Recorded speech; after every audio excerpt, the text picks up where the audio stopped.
Сәлем қыздар, Әсел Шебер каналына қош келдіңіздер.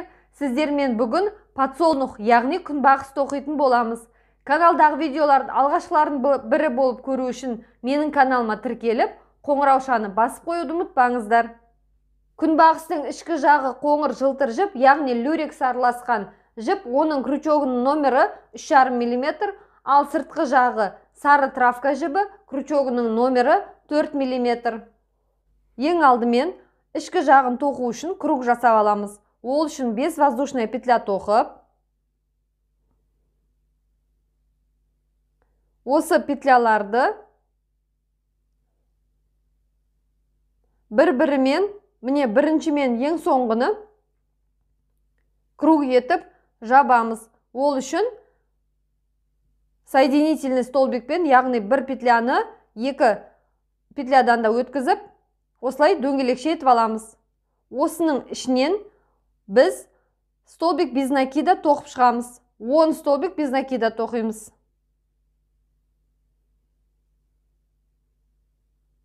Тоқып жатқанда мынау қысқа жібімізді араға салып жасырып кетуге болады. Міне бір столбик без накида. Дәл осы кругқа тағы да 2 болды. 3. Осылайша 10 столбик без накида тоқып шығамыз.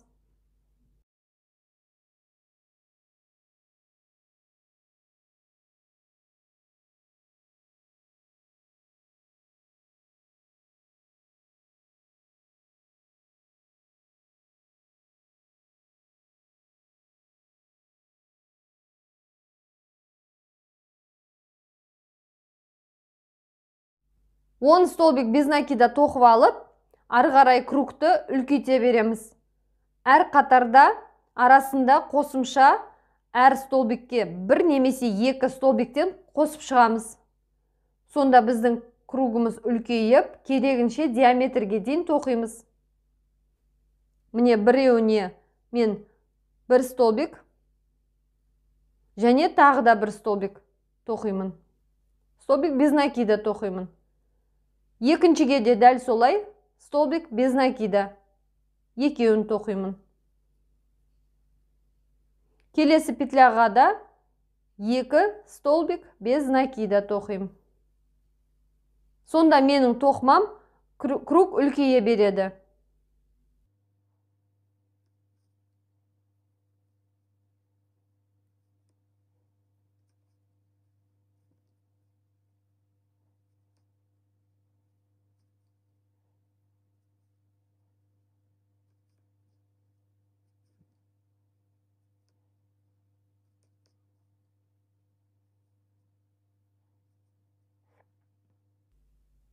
Мен екінші қатарды да аяқтадым. Осылай үшінші қатарға келгенде бір столбикті жай тоқимын. Ал екінші столбикке 2 столбик без накида тоқимын. Қайтадан бір столбик без накида тоқимын. Қасындағы 2 столбик без накида тоқимын. Осылайша үшінші қатарды тоқып өтемін. Үшінші қатардың соңына дейін тоқыдым. Енді келесі қатарға мен 2 столбикке бір столбик без накида тоқимын, ал үшіншісіне 2 столбик без накида тоқимын. Міне бірінші столбикке 1 столбик без накида, екінші столбик без накида жанындағы петляға, ал үшінші петляға 2 столбик без накида тоқимын. Келесінде тағы қайталаймын. 1 столбик без накида. Оның қасындағы петляға тағы да 1 столбик без накида. Ал үшіншіге 2 столбик без накида тоқимын. Осылайша осы кругты аяқтаймын. 4-ші қатарды аяқтап алдым. Енді 5-ші қатарда ештеңке қоспай, тек өзін бір петлядан тоқып шығамын. Онда да столбик без накида тоқимын. Өзімізге қажетті кругты тоқып болған соң, біз сары травка жібін жалғаймыз. Ол үшін осылай жібімізді, кругтың жібін кесіп, міне, енді біз жаңадан травка жібін қолымызға алып, петля ретінде крючокты, жаңа жіпті тек травкадан іліп, қоңыр жіптен шығарамыз. Ал қоңыр жіптің астыңғы жағынан осылай жұмыс жібін тартқанда біздің тоқымамыз тартылады. Енді екі жіпті бір-бірімен байлап қоюға болады осы жерден. Сонда қоңыр жіп пен сары жіп сөгіліп кетпейді. Міне байлап алдық. Қазір артық жіпті тоқыманың арасынан жасырып кетеміз. Осылайша мен крючогымды ауыстырып аламын. Үлкен крючокқа ауыстырдым. Енді мен 10 воздушная петля тоқимын.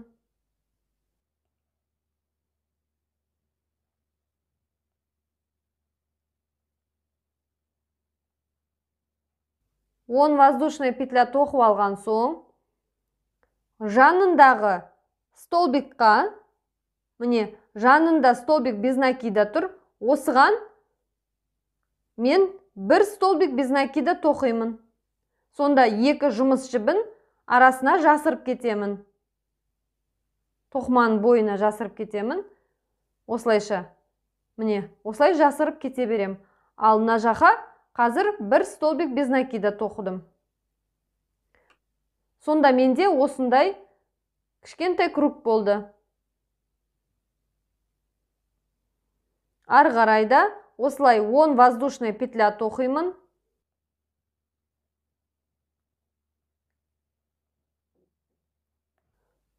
Содан соң қасындағы, міне, қасындағы столбикқа столбик без накида тоқимын. Ал жұмыс жіптерін жасырып кете берем.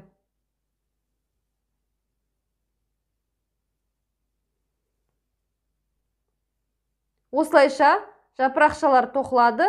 Мен кругты айнала осылай тоқып шығамын.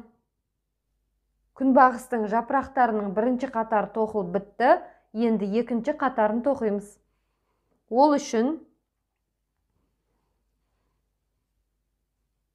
осы жапырақшаларды, міне, бірнеше жапырақша бар бізде, осыларды айналдыра, міне, біреуін көрсетейін, осы жапырақшаны айнала 20 столбик без накида тоқып шығамыз. Сосын екіншісіне ауысамыз, осылай оны да 20 столбик без накида тоқимыз. Сосын келесіне.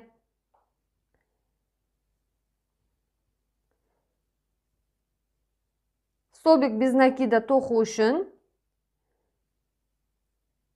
біз крючогымызды осы жапырақшаның ішіне енгізіп, міне осылай бір столбик без накида, екі столбик без накида, осылай 20 столбик без накида сыйдырамыз.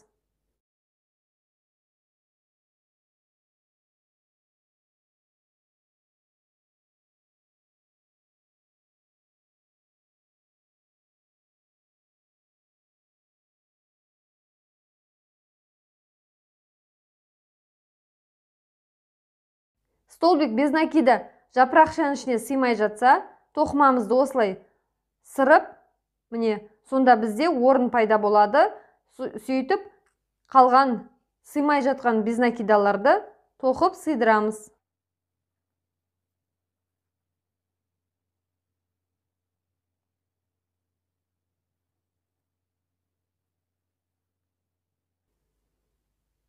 Бізде бірінші жапырақша тоқылды. Оған 20 столбик без накида тоқыдым.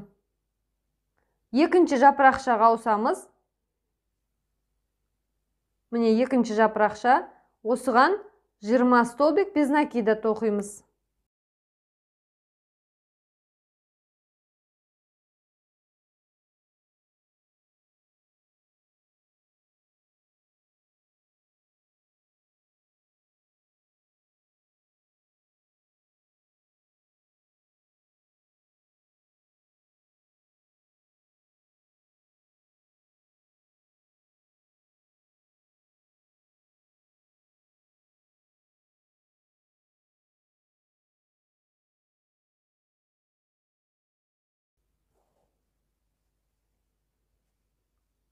Екінші жапырақшамыз 20 столбик без накида тоқылды. Осылайша біз айналдыра барлық жапырақшаны 20 столбик без накидамен толтырып тоқып шығамыз. Осылайша күнбағысты тоқып болдым.